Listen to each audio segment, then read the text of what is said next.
Hello, friends. It's your favorite, extremely pregnant, debuting author friend again. Back from the old, in the old glider, just taking a rest with the baby acrobat. And I really wanted to get in on this whole reading aloud action during this time.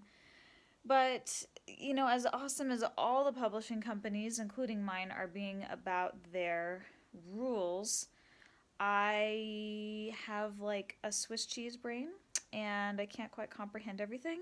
So I've actually found three incredible books that I happen to know I own the full copyright over, and I thought I would read those to you today. You are in luck. Such a treat. First up, this amazing book I wrote when I was in kindergarten called The Seed. Second, this really just treasure of a book I wrote in second grade called The Smartest Hummingbird. And finally, this gem from third grade called There is a Monster in My Closet. And if you're thinking this book looks a lot better than the other two, it's because my mom helped me with this one. So anyway, stay tuned for those. All right, so first up is The Seed, and I was just noticing when I took it out from its protective sleeve that it has an amazing Reading Superstar sticker on it, so well done me, added bonus. Basically that's better than like a Newbery medal these days. The pages are extremely colored in, so I admire my resilience with seeing this project all the way through. And let's get started. Once upon a time, there was a woman who planted a seed, hoping that it would grow into a beautiful flower tree. It grew. I didn't include punctuation between, but I'm pretty sure I meant to do a period between. Here's what that seed looked like. Pretty typical seed, I think. And grew. Oh wow. That thing's like as big as the lady. Very thick tree. And grew. Getting the help of some moisture here.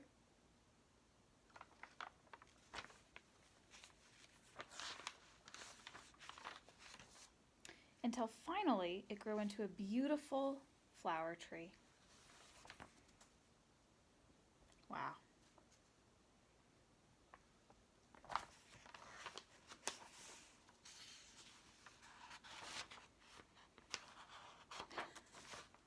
Until it was dead. But she planted a new one.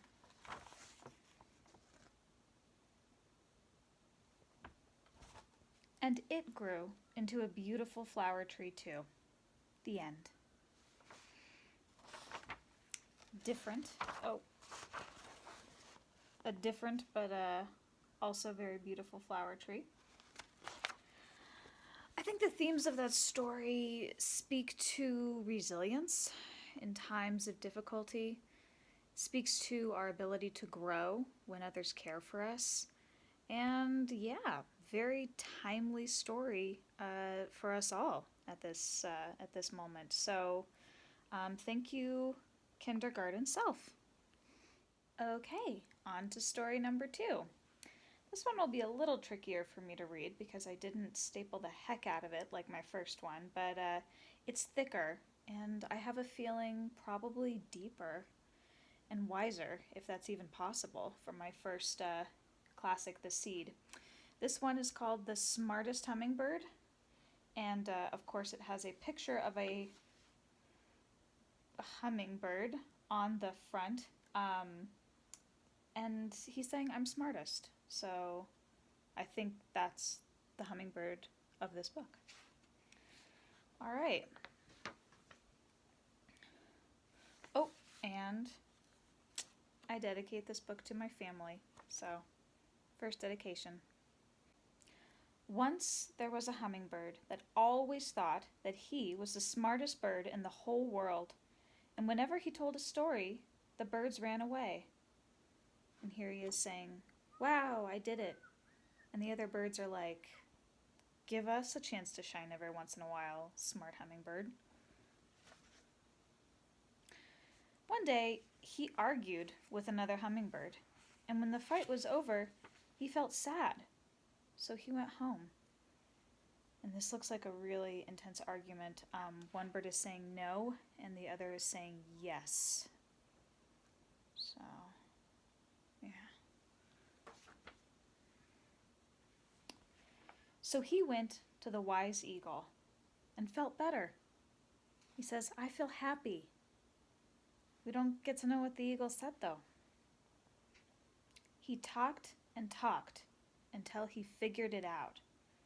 And then this is an arrow pointing to the hummingbird, and then an arrow pointing to the other bird. I'm thinking the initial bird he got in the fight with.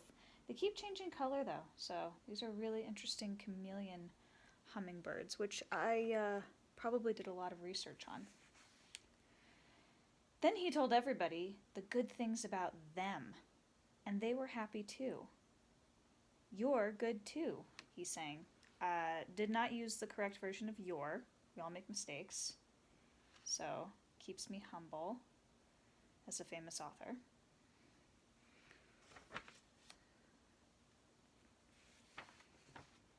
The end. I like how he says goodbye, and is a different color once again.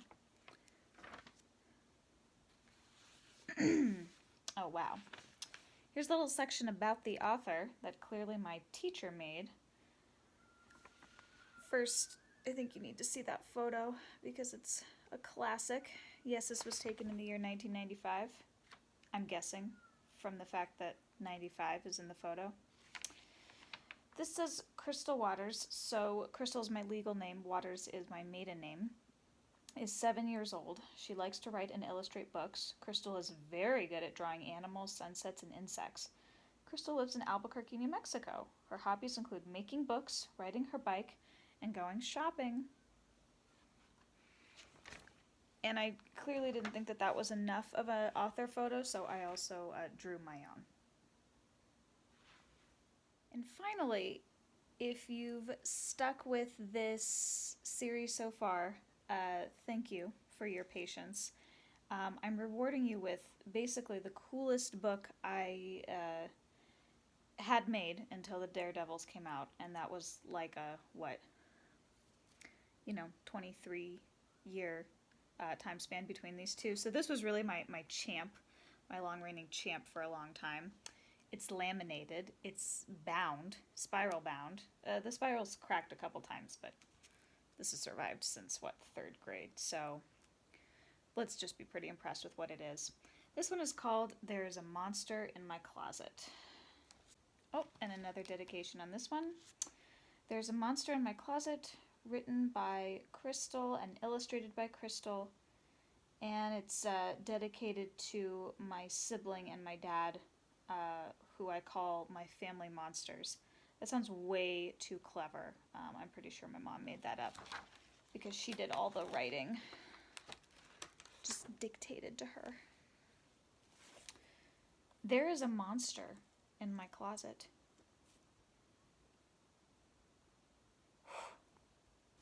Just starts right out of the gate pretty scary there. There's a ghost under my bed.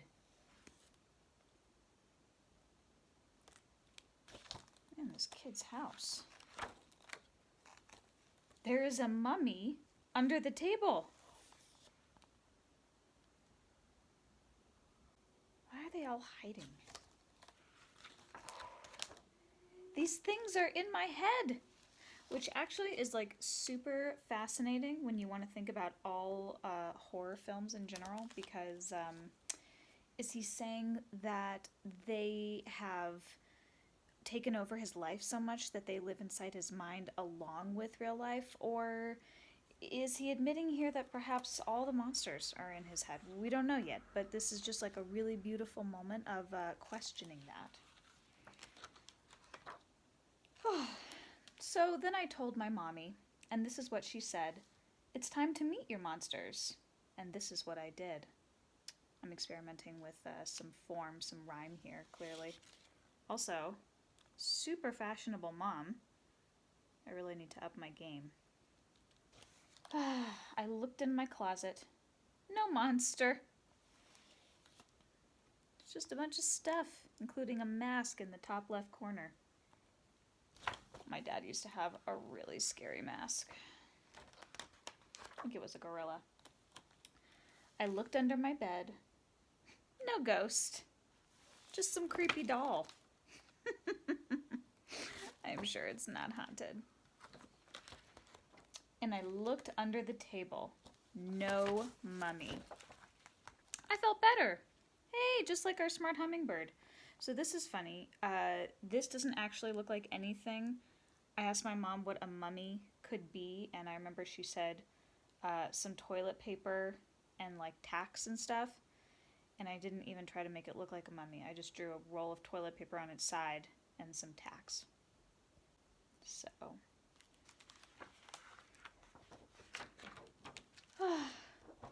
My mommy said it was time to go to bed. So I did. Night night. And here I'm doing that really wonderful thing where I'm being subversive with my illustrations against the narration of the first person. Clearly this kid feels very comfortable with the state of things. Really way too comfortable with his toy. He's using it as a pillow. That seems a little harsh.